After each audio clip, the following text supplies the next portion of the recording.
welcome to another Decal Ranch tutorial.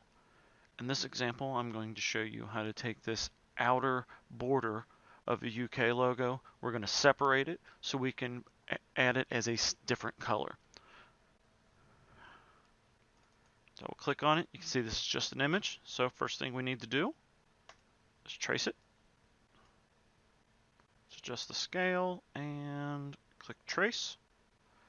We'll slide that off to the side. I always keep my image. In case I screw this up, I can then just retrace the original image. Let's make that the blue.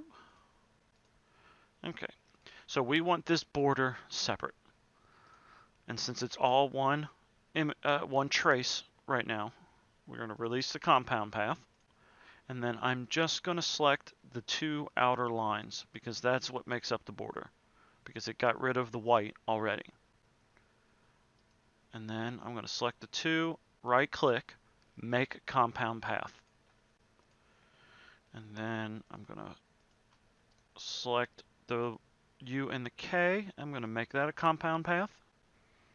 I could also just group that together. So now we're going to select the outer border and then just select your color.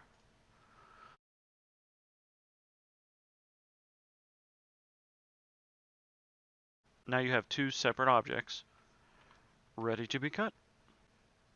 Any questions or comments, please feel free to leave them below. If you like what you see, give me a subscribe and hopefully I'll have more tutorials in the future. Thanks, and as always, have a great day.